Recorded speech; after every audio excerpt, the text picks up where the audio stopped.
എല്ലാവർക്കും പുതിയ വീഡിയോയിലേക്ക് സ്വാഗതം. ഞാനിപ്പോൾ വന്നിരിക്കുന്നത് ഒരു മലയാള സിനിമയുടെ ചെറിയൊരു ഒപ്പീനിയൻ പങ്കുവയ്ക്കാൻ വേണ്ടിയിട്ടാണ്. സിനിമ ഏതാണെന്ന് വെച്ചാൽ അടിത്തട്ട് എന്ന് പറഞ്ഞ സിനിമയാണ്. ഈ സിനിമ കുറേ വർഷങ്ങൾക്ക് മുമ്പ് റിലീസ് ചെയ്ത സിനിമയാണ്. 2002 ജൂലൈയിൽ റിലീസ് ചെയ്തൊരു സിനിമയാണ് ഈ സിനിമ.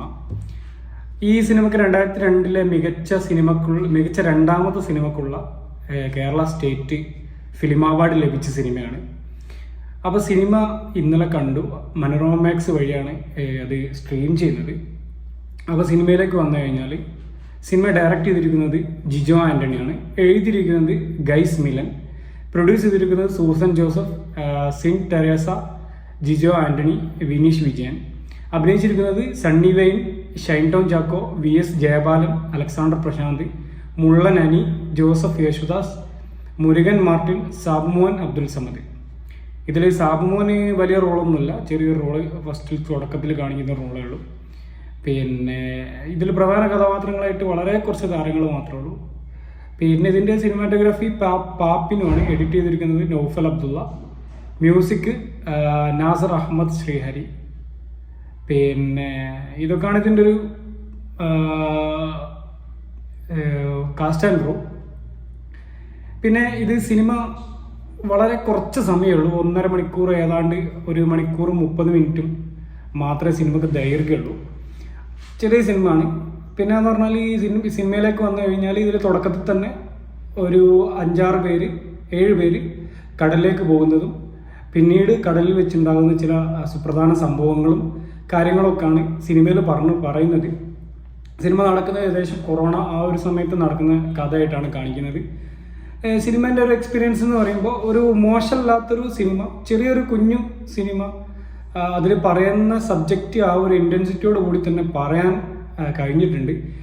ഷൈൻ ടോം ചാക്കോൻ്റെ ഒക്കെ കാര്യത്തിലേക്ക് വന്നു കഴിഞ്ഞാൽ ഷൈൻ ടോം ചാക്കോയിൽ നിന്ന് നമ്മൾ എപ്പോഴും പ്രതീക്ഷിക്കുന്ന ഒരു അഭിനയമൊന്നല്ല ഈ സിനിമയിൽ കാണാൻ പറ്റിയത്. നല്ല വൃത്തിക്ക് ചെയ്ത വേഷം, ചെയ്യാൻ ഉണ്ടായ വേഷം വളരെ വൃത്തിക്ക് അദ്ദേഹം കൈകാര്യം ചെയ്തിട്ടുണ്ട്.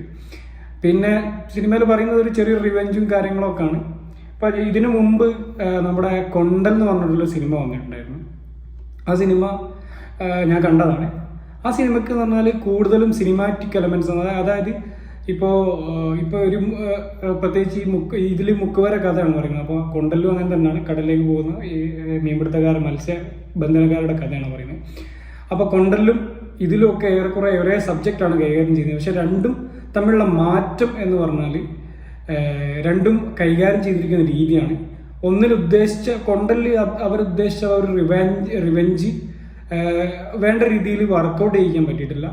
ഒന്നാമത് ആവശ്യമില്ലാതെ വലിച്ചു നീട്ടുന്നുള്ള പരാതി ആ സിനിമക്ക് അന്ന് തന്നെ ഉണ്ടായിരുന്നു. അനാവശ്യമായിട്ടുള്ള വലിച്ചു നീട്ടൽ സിനിമക്ക് ഉണ്ട് എന്നുള്ളത്.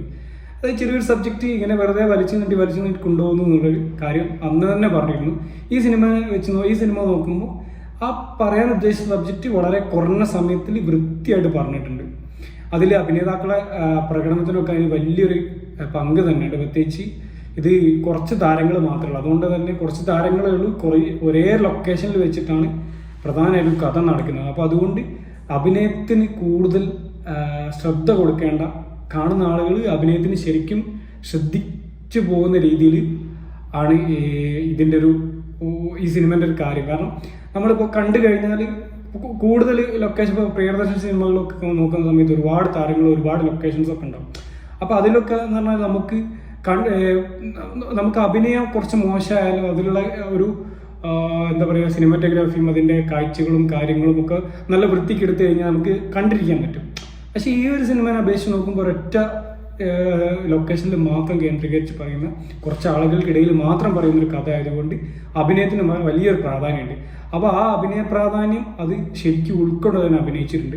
പിന്നെ എനിക്ക് തോന്നിയൊരു നെഗറ്റീവ്, അതൊരു വലിയൊരു നെഗറ്റീവ് അല്ല ഈ ഒരു കാലത്ത്. പക്ഷേ ഈ സിനിമയിൽ ഭാഷ കൈകാര്യം ചെയ്തിരിക്കുന്നത് വളരെ റോ ആയിട്ടാന്ന് പറഞ്ഞാൽ തെറികളൊക്കെ നല്ല പച്ചക്ക് ബീപ്പ് സൗണ്ട് ഇല്ലാതെ തന്നെ പറയുന്നുണ്ട്. അത് ഈ കടപ്പുറം ഏരിയയിലുള്ള ആളുകൾ അങ്ങനെയാണോ പറയാമെന്ന് എനിക്കറിയില്ല. പക്ഷേ ഈ സിനിമ നടക്കുന്നത് നീണ്ടകര കടപ്പുറത്താണ്. നീണ്ടകര എനിക്ക് തോന്നുന്നു കൊല്ലം ജില്ല ആണോ സംശയമുണ്ട്. കൊല്ലമല്ല, തിരുവനന്തപുരമാണ് നീണ്ടകര. പിന്നെ തുറമുഖം ഈ നീണ്ടകര കടൽ തീരം കിടക്കുന്നത് ഇതിവിടാണ്, കൊല്ലത്താണെന്ന് എനിക്ക് തോന്നുന്നത്. അപ്പോൾ അവിടുത്തെ ഒരു ഭാഷാശൈലി ആയിട്ടാണ് ഇതിൽ കാണിക്കുന്നത്. നല്ല രീതിക്ക് തെറി പച്ചക്ക് തന്നെ പറയുന്നുണ്ട്. അവർ പറയുന്ന ആളുകളൊക്കെ ഇപ്പം നമ്മൾ ചുരുളിലൊന്നും കണ്ടതുപോലെ തുടർച്ചയായിട്ടുള്ള തെറികളല്ല, പറഞ്ഞ തെറികളൊക്കെ ബീപ്പ് സൗണ്ട് ഒന്നും കൊടുക്കാതെ പച്ചക്ക് തന്നെ പറഞ്ഞിട്ടുണ്ട്. അപ്പോൾ ആ സിനിമ എൻ്റെ ഒരു എക്സ്പീരിയൻസ് ചുരുക്കത്തിൽ പറഞ്ഞാൽ ഒരു ചെറിയൊരു റിവെഞ്ച് സിനിമ ഒരു മോശമില്ലാത്ത രീതിയിൽ മേക്ക് ചെയ്ത് വെച്ച് മോശമില്ലാത്ത രീതിയിൽ പറയുകയും ചെയ്തിട്ടുണ്ട്.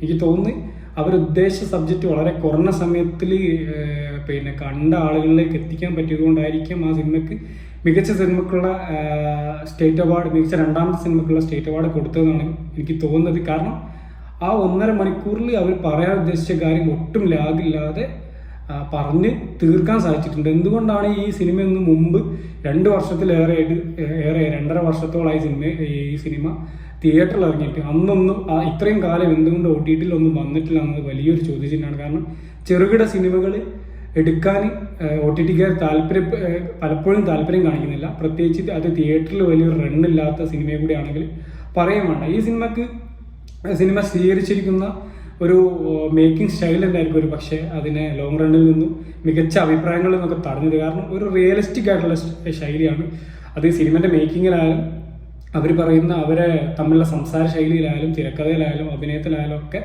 ഒരു റിയലിസ്റ്റിക് ആയിട്ടുള്ള ശൈലിയാണ് കൊണ്ടുവരാൻ ശ്രമിച്ചത്. ഏതായാലും കണ്ടിട്ടില്ലാത്ത ആളുകളൊക്കെ ഒന്ന് കാണാൻ ശ്രമിക്കുക. വലിയ മോശമില്ലാത്ത സമയം 1.5 മണിക്കൂർ എന്ന് പറയുന്നത് നമുക്ക് വലിയ നഷ്ടം തോന്നാത്ത രീതിയിൽ എടുത്തു വെച്ചൊരു സിനിമയാണ്. അതുകൊണ്ട് കാണാൻ പറ്റുന്നവരൊക്കെ കാണാൻ ശ്രമിക്കാം. അപ്പോൾ വീണ്ടും അടുത്ത വീഡിയോയിൽ കാണാൻ ശ്രമിക്കാം. Thank you for watching. Have A nice day.